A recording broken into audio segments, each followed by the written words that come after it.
Welcome back, everyone. Today we're going to have a workshop on writing linear equations. In this topic, we have 4 objectives. And to begin, let us discuss objective number 1. Objective number 1 is I can write linear equations with 2 variables given a graph. So in this case, you have a graph and you have all the following choices. The only thing that I would recommend for you to do is to use your technology. So plug in your answer choices and see which one matches your graph. So we had plugged in choice answer number 1, and it is the answer. So you see your y-intercept here, it's 4, the x-intercept is 2. So what's going to happen if, for example, you don't have answer choices, you just have a graph? What will you do so that you can get the equation? In that case, we're going to use the equation slope-intercept form. So I wrote the equation here on top. That's the slope-intercept form, y equals mx plus b. And the reason why this is called slope-intercept form is because m represents your slope and b represents your y-intercept. So let us begin. The easiest feature that I can see here is the y-intercept, which is a 4. So that is going to be a plus 4. And then the slope can be found by picking any 2 points and then doing the rise over run. So for example, I have my 4 here and my 2 here. My rise, I can go both ways. I can come from 4 going to 2, or I can come from 2 going to 4. So if, for example, you're coming from 4 going to 2, you will have your slope is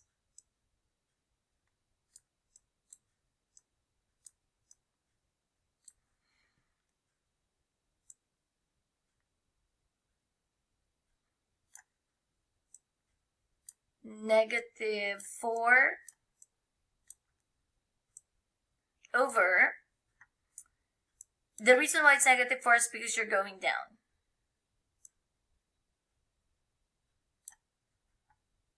Over positive 2 because you went to the right. If you simplify that, your slope is going to be, by negative over positive is negative. And 4 over 2 is a 2, which is why your equation will look like that, because now your m is a negative 2,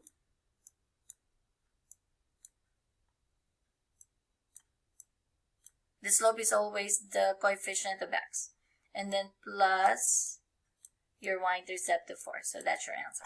Example number 2, the same way, we're going to plug and then match the graph. Okay, so obviously choice 1 is not the answer, so we are going to plug in choice 2. So now I have here choice 2, but then I intentionally left the choice 1 showing because I wanted to show you how to turn this off. So click on the circle here, and that will turn off, but you don't have to rewrite. If you want to examine it again, then just put it back.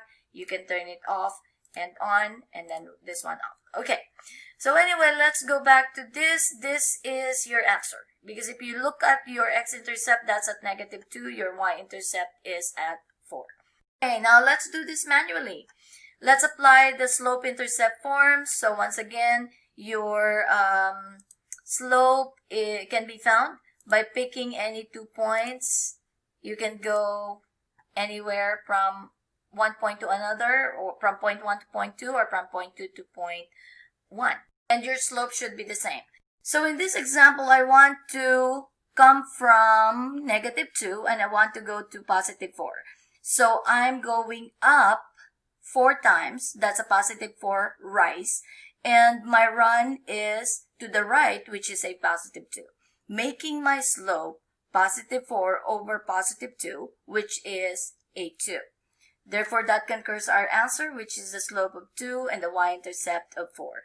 Our answer, therefore, is choice 2. So next objective, objective 2, I can write linear equations with 2 variables given a table of values or 2 points. Example number 1, Which equation describes the line containing the points negative 120 and 235?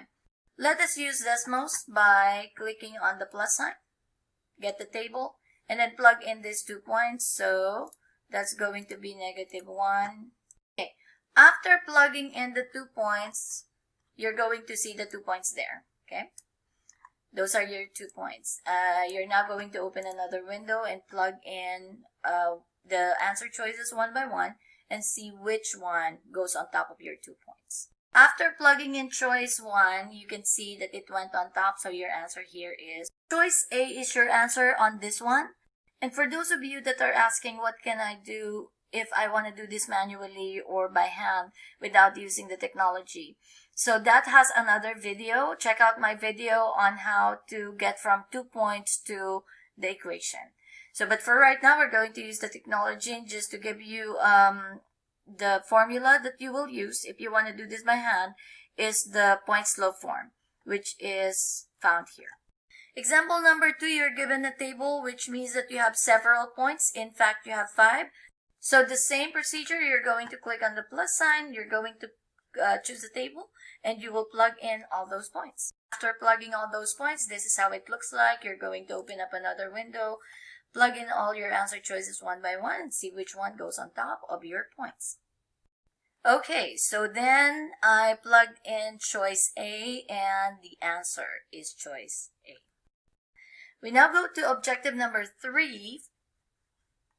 And objective number 3 says I can write linear equations with 2 variables given a point and a slope. And guys, this is when you're going to use the point slope form if you want to do this manually. If not, then I would suggest using technology on this. So once again, plus sign, table, plug in your 4 and negative 3. And now you will have your point. Be very careful because now we're only given 1 point. I want you to really carefully look at your slope, which is a negative 1. Therefore, we will have to eliminate or cross out some answers here. The slope is the number that goes in the front of the x. It's the coefficient of x. So this right here is a negative 1. Really, there's a negative 1 there. So that's a probable answer. What I want to do and show you is to eliminate. Like this is a positive 2, that's a positive 3. All these are crossed out, guys, because those cannot be the answer because here your slope is supposed to be a negative 1. So, well, this is a negative, but it's a negative 2, so we're crossing that out. This is a negative 3, so I guess we found the answer. That's a positive 2, so that's the only answer right here, but we are still gonna check this using Desmos. Okay, wonderful. After plugging this in on Desmos, we were able to confirm that this line passes through point 4, negative 3, and it has a slope of negative 1. Also, I want to emphasize the y-intercept of 1, which is right here. That is an important key feature. So now let us go to example number 2. We're going to do the same thing. On here, we are going to get the table, plug in those points, and we will have a point. Since it's only 1 point, you have to be very careful and you really have to look at the slope. Slope is positive 2, therefore your line should be going up. Okay, up. So because of that, we will eliminate a couple of things here. So positive 2, this is a probable answer. Okay, that's a probable answer. That is a negative 1, so we're crossing that out. This is a positive 3 slope, we're crossing that out. This is a negative 2 slope, we're crossing that out. Negative 3 slope, we're crossing that out.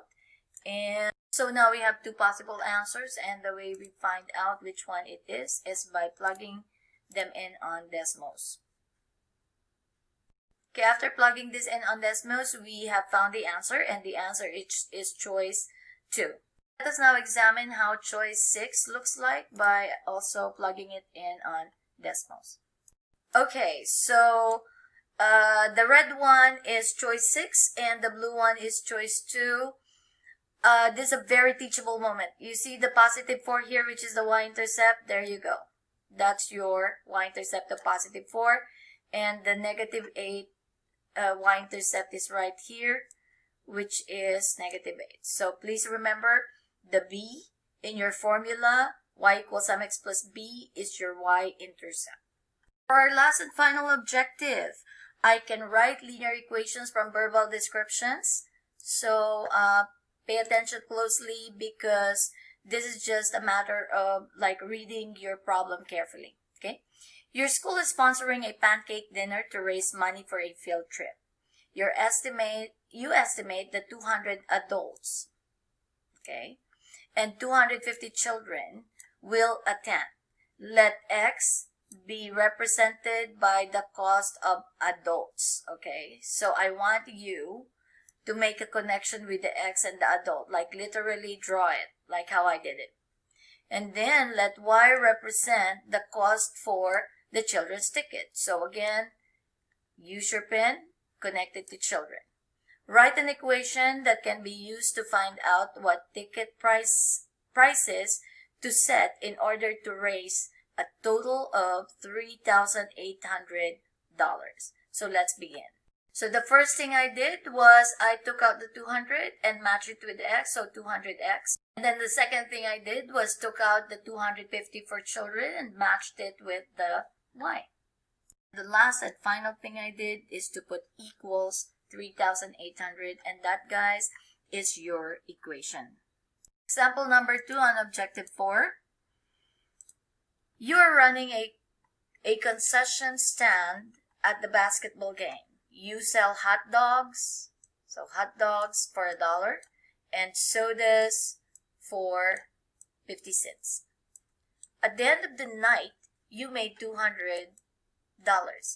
Let X represent the number of hot dogs. So guys, again, match that with the $1 because that is for the hot dogs. And Y is for the soda. So match it with the 50 cents. Write an equation that can be used to find out how many hot dogs and how many sodas were sold. So the first thing I did was 1x, which is $1 for each hot dog.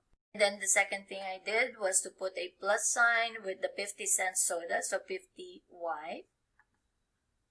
And then put an equal sign to $200, which is the amount that they made that night. So that is your equation for example number 2. Last and final example for objective number 4. You're visiting Baltimore, Maryland, and a taxi company charges a flat fee of $3 for using the taxi and an additional of 75 cents per mile. Write an equation that you could use to find the cost of a taxi ride in Baltimore, Maryland. Let X represent the number of miles and Y represent the total cost. How much would a taxi ride for 8 miles cost? So what you have here is the slope-intercept form, y equals mx plus b. Every time you have a term like this, which is a flat fee, a flat rate, a one-time fee, a starting fee, or a deposit, something like that, it is in your function that is your starting point. So that's going to be your b. And every time you have a something like per mile, per day, every time you have the word per, that is your slope. So let us now set this up. So now your equation is going to look like y equals 0.75x plus 3.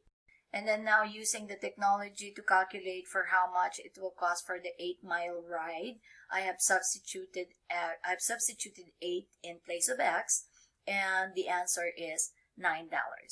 Now, how will that look like if I have a graph?